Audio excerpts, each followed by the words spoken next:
Hello and welcome to episode 256 of the Mark and Me podcast. As always, I'm your host Mark. Now joining me on today's episode is the film director Becky Hutner. Becky, for me, is a great guest, and a little secret already into this episode, and you will find this out towards the end, but it's Becky's first ever podcast appearance, so I'm honoured that she's chosen the Mark and Me podcast to make her incredible podcast debut. On today's episode, we get to talk all about her brand new film, Fashion Reimagined. This film is available to watch now, and I urge you all to go and check it out. It's an amazing documentary, and for me, a must-watch. Not only does the documentary provide an invaluable knowledge about the harmful effects of this fashion industry that we live in, the environment, and all the people and communities, for me, it's just an amazing eye-opener. It's not preachy, but it'll leave you feeling inspired rather than kind of hopelessly shamed. It's really beautifully shot, it's really well edited, and I can't credit enough Becky Hutner. Honestly, this should be shown in all films, schools, theatres, everywhere. It's making me rethink a lot of decisions in my life, how I basically consume so much, and I just want to have a better focus now in my day-to-day life because of this documentary. And aren't those the best ones that leave you thinking something different, how you can change your life or how you can improve it? And I'm not trying to sound preachy, it's just a documentary that hit me hard and I absolutely love it. So I'm thrilled to share that interview with Becky in just a couple of moments' time. On episode 255, only last week, I was joined by Marley Elfman. We got to sit down and talk all about her film, Next Exit. This episode went really, really well, and the response, as I hoped, went unbelievable. A massive thank you to everyone that listened. Marley is an incredible person, and I can't wait to see where her career goes. Honestly, she's one to watch. And I mean that for today's interview as well with Becky. She's going to go further, give us more documentaries, more films, and I'm so excited. But before we get to that interview, let's just quickly mention the sponsor from the Mark and Me podcast. I'm honoured and so thrilled that I get to work with the amazing Richer Sounds. These guys are sponsoring the podcast and it's an honour to work with them. They have for me some of the best TVs, hi-fis, home cinema equipment out there. So if you're in the need for any new equipment, check out richersounds.com. And a massive thank you for those guys for sponsoring Mark and Me. All that's left to do now is to get to the interview with me and Becky Hutner. So here's me and Becky talking all things film. So, Becky, thank you for joining me today on the Mark and Me podcast. Thank you for having me, Mark. Becky, what I like to do with anyone that comes on the podcast is basically take it right back to the start. So talk to me about when you were growing up. Can you remember those first films that you remember seeing that made you fall in love with film? Yes, absolutely. I grew up with a total cinephile. My dad was really into old Hollywood. So we had really random stuff around the house on VHS. But the film that really I remember first making a huge impact on me, and this is going to date me, is E.T. Amazing film. Yes. That was the first film that really impacted me emotionally. And I was really swept away by it, and I couldn't shake it for like weeks afterwards. I think my parents got me like an ET doll, which they gave to me in the middle of the night. Actually, I remember like being in bed and my mom like handing me an ET doll, almost as if like ET was visiting me himself in the middle of the night. But that sounds quite terrifying. I'm not going to lie to you, having this like ET just suddenly wake up with. I know. It was such a powerful experience that I remember having difficulty discerning what was real and what wasn't. Yeah. And I definitely did the cliched like leaving Reese's Pieces, a trail of Reese's Pieces, and that's amazing. Visit me and like looking up at the moon and being like, Mom, do you think like tonight will be the night that ET comes? so definitely that one stands out in my mind. And then we had about 5 VHS tapes growing up, including The Wizard of Oz, some random like Laurel and Hardy, because my dad was really into like old black and white comedy, Three Stooges, like a random mix of old stuff. Some real classics there and really big foundations to build upon. But at what point was it that you kind of took that insight into film and thought to yourself, I want to know what goes on behind the camera. I want to know how these lights work and how these cameras get these certain angles. Was it like during college and school years, or was it a bit later on? Yeah, so I mean, I was always really creative growing up. I was really into writing. I would write like plays in primary school and make my friends act in them. And I did a lot of performing. I did a lot of theater and dancing and singing. I was in musicals all through high school. And then I also really, really loved movies. And like growing up and being like a teenager in the 90s and the 2000s, it was just like the best era, in my opinion, for independent film. So kind of the dovetailing of my interests in like writing and performing, and then also my love of movies, I think naturally led me to want to go to film school. But like I didn't grow up actually making short films like kids would today. Everyone has an iPhone. This technology is so accessible, but I didn't have any of that, so I didn't actually start making short films until film school. So I went to film school in Los Angeles. I went to USC. So that's when I actually started learning how to make films. That's incredible. And during that time, I take it that you were obviously learning every day. You're around creative people. It's a great situation to be in such an amazing film school. But was it always that you wanted to go down the directing route, or at the start were you thinking you wanted to be more writing or more screenplay, or was it always that your vision was to be a director? Yeah, it's funny because I think I went into film school a bit naively. I didn't know what all of the different roles were. And so you kind of only, from the outside, about the director, maybe about the screenwriter. But for example, like I never really thought about editing, like the editing process. I just like, I really, really going into film school didn't at all know the mechanics of how it all worked and who all was involved. So I only knew to want to aspire to be a director or to be a writer. And then actually I ended up, in film school we had to edit our own films, and I fell in love with that process. And I started out as an editor and worked as an editor for over 10 years. So yes, I went in wanting to be a director ultimately, but it was a huge education, getting to learn in a hands-on way all of the other different aspects of filmmaking. And with the directing, I take it, obviously, you said it took quite a long time to get everything into fruition and get everything to happen and get stuff greenlit. So we're here now promoting your brand new film, Fashion Reimagined. And was this quite a long journey to get over line? Was it like a struggle with the hurdles that you thought at some point I might not overcome this, or did it go smoother than you'd hoped? The complete opposite. It was such a horrifically painful, difficult process to get this film made. And, as an editor, I have worked on a few feature documentaries, and one of them I know was a 5-year journey for the film team. The other one was a 7-year journey for the film team. So I knew that these things took a long time, to get financed, a long time to edit. But until you go through the process yourself as a director and also as a producer on the film, you can't imagine the pain and the difficulty involved in making these things. So for Fashion Reimagined, it was a 5-year process. We started filming in 2017. Wow. And there were many, many hurdles. I mean, it took 3 years to get the film financed. It was a very, very difficult edit. It was 18 months of editing. And I can go into that in more detail if you want, why that was so challenging. There was a pandemic. There were babies. I think 5 babies were born across the team, and the subjects. Amy, the subject of the film, had 2 babies. So there were many, many hurdles. And yeah, it was difficult, and there were definitely moments where I wasn't sure if we would be able to move forward. And I'm just so grateful that we're here now, finally releasing the film.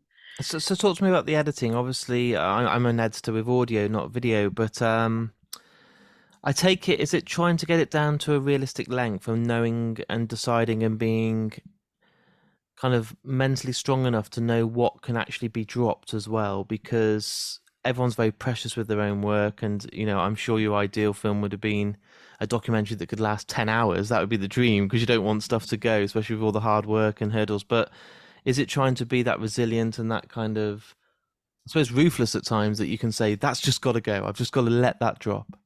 Yeah, yeah. No, I mean, you're exactly right. That was one of the challenges, and it was definitely like a much longer cut to begin with. Um, we had so much incredible material shot over 3 years, and so much really dramatic material.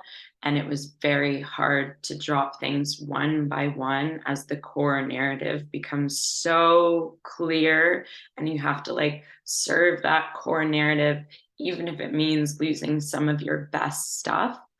So that definitely was one of the challenges. Another one, I think I was quite naive about how difficult it would be to marry an issue film with a personal narrative, because the issue of fashion's environmental impact is so important to me. And I was very cognizant, because it's so underreported, that a lot of people would be learning this information for the first time. And so I felt a huge responsibility to share certain facts with the audience, but I also didn't want to weigh down the narrative of like a character's personal journey with too much information. And so it was like how to weave the two together. And it was very difficult to get that balance right in the edit. And we kept teetering one way or the other. So if it was too issue heavy, then the film felt too dark Yeah. and um and yeah, just grim. And then if it was too narrative heavy, then it felt too light. And I didn't have enough space to get the right information across. So that was really, really difficult. And we were really working on that balance and like hitting the right tone until the very end of the edit.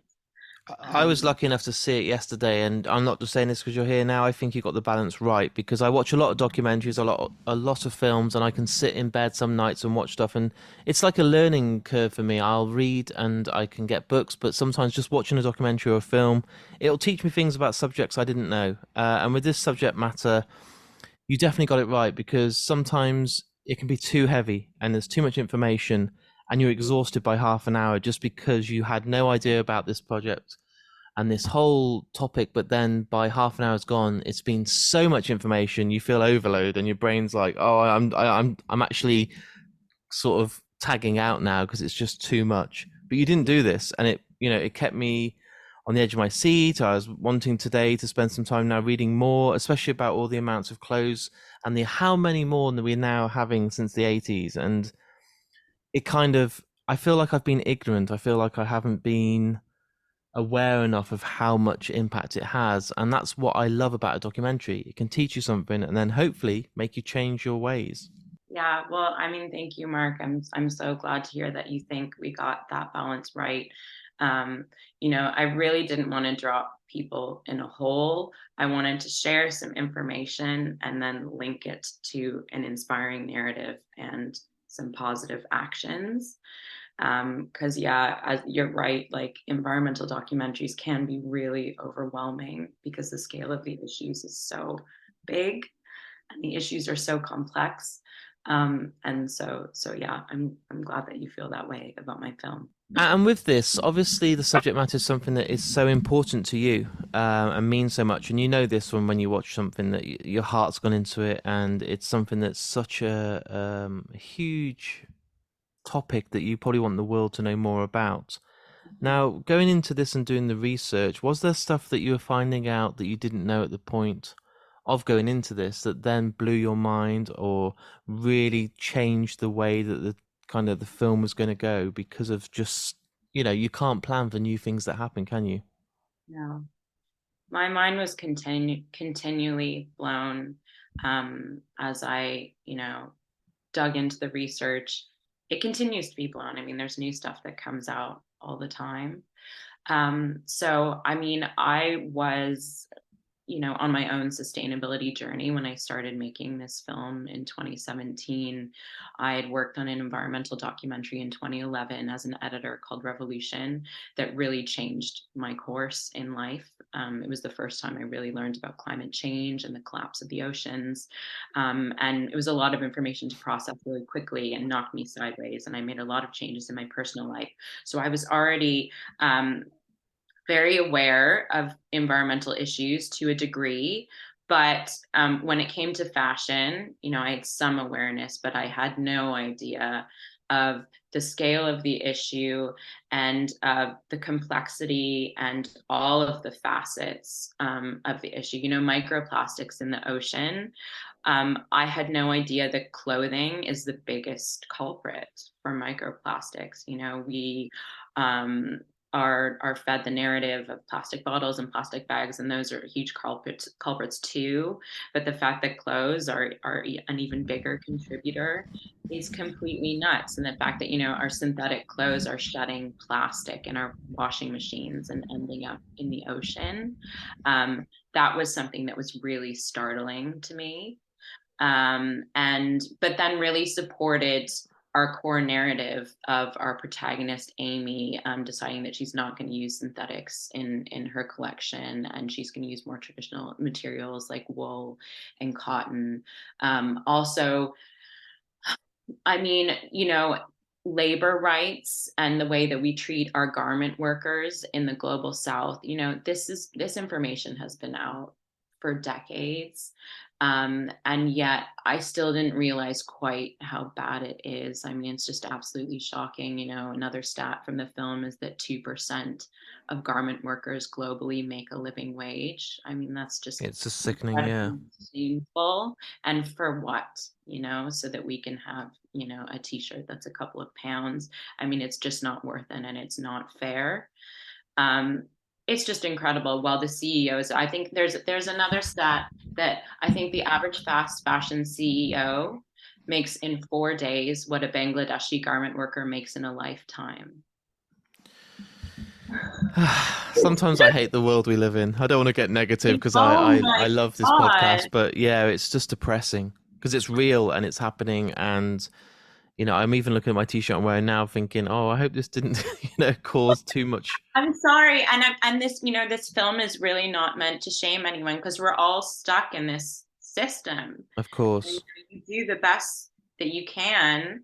But the companies involved are so powerful and the systems are so entrenched, that it's really difficult to do the right thing. And legislation, we can go into that if you want, but that plays a huge role, because I think, a lot of times there's a lot of pressure put on the individual, and like, yes, we should do our part, but it's also not completely up to us. And it's not helpful for, again, going back to like not wanting to drop my audience into a hole, and wanting to also have a hopeful film that includes like actions that we can all take.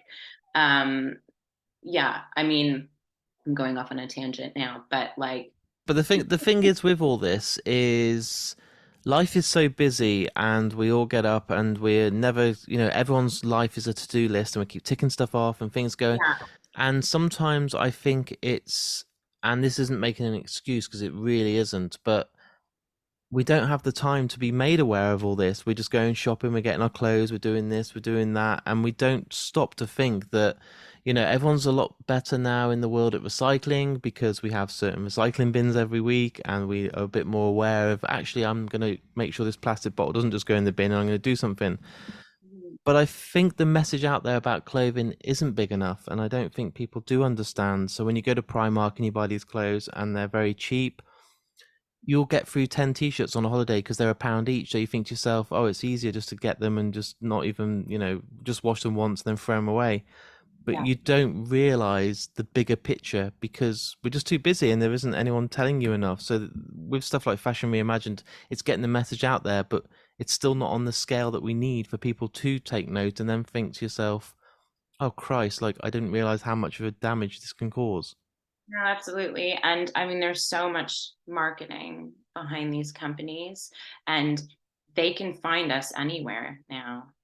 They can find us on our social media accounts. They can find us online, and just the whole world is one big ad now. I mean, I live in a village in Devon, contrary to my accent. And, we have a big Tesco's with like a whole clothing section. And it's just really easy for busy parents to walk through and do their shop and like pick up a few, a Yeah. couple things for their kids without thinking, because they're busy and because it's there and the world is set up that way. So these forces are very powerful, and difficult to overcome.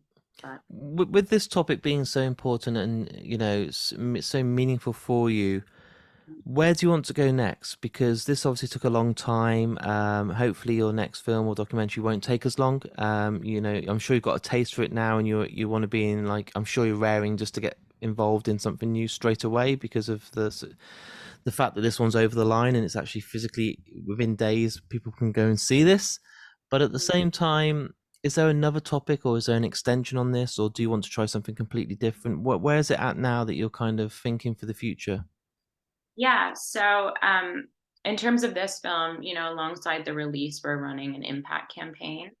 And so that will be all about getting the film in schools. So we'll be showing it at fashion schools across the country, hopefully high schools and younger as well. Getting it in front of government. So there's policies that are being debated in the EU and also the US, unfortunately not the UK right now. And also getting this film to fashion brands and screened for companies. So that's an extra thing that's happening with Fashion Reimagined, to hopefully spread the message and like get it in front of the right people so we can actually affect change. And then in terms of my next projects, yes, I have jumped in to the next documentary, God help me. So it's also on the topic of sustainability, but in the farming world. Right. And so I'm telling the story of an incredible farming family here in the UK. They were one of the first organic farms. They went organic after the Second World War. Very pioneering, amazing farming family. And I'm following their fight to save their family farm from evil corporate developers. See, now I'm like, let me see that now. But obviously, I'm That's sure a I'm gonna have good to wait story. quite a while. Such a good story. It's happened already. Yeah, So it's a different one where it's not as much of an ob doc. yeah. It's more historical, and the farm. I mean, spoiler alert: the farm is still going, and it's the UK's first community-owned farm. It's an amazing, amazing story. 8,000 people across the country came together to save the farm. So that's super exciting. But yeah, sustainability is really the focus. As I like to say now, I'm focused on telling stories about environmental superheroes, in the hopes of inspiring other people to do the same in their own lives. Everybody loves superhero films, as we know. The whole world's full of them. So if we can get some Yeah, more that are exactly. actually saving the planet, that would be great. Yes.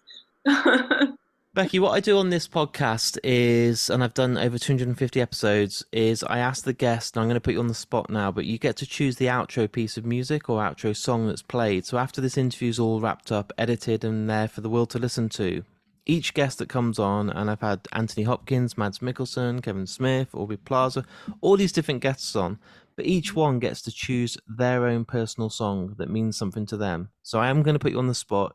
But is there a song that you love, or a band that you love, or a piece of music that just means a lot to you, that when I asked the question kind of was the first one that came to your heart, that you would love to be the song that kind of closes today's podcast? Sure. I'm gonna go with Fleetwood Mac Everywhere. I love Fleetwood Mac. It's just the most uplifting, happy song. And it was the first song that my son, who's now 2, really clocked and like bopped along to when he was a That's baby. amazing. So I'm gonna go with that one.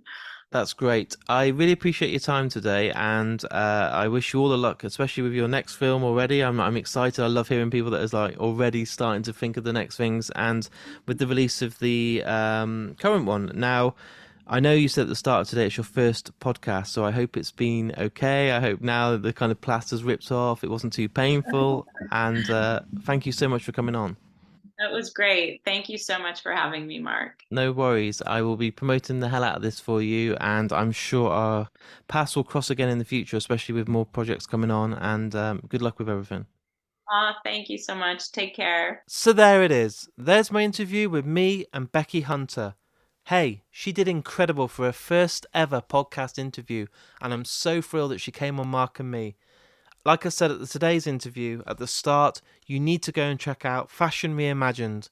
You can go and do this now digitally, and it's absolutely brilliant, so please go and check it out.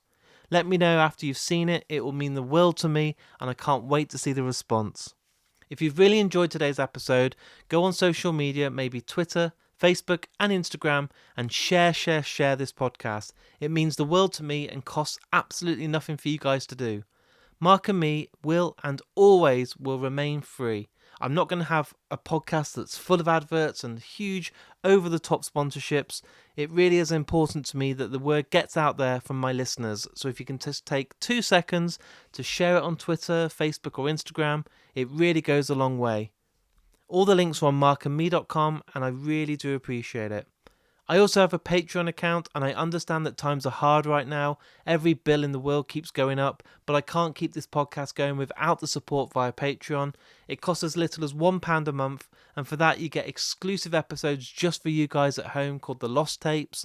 You get a badge as soon as you sign up, stickers, and so many exclusives all year round.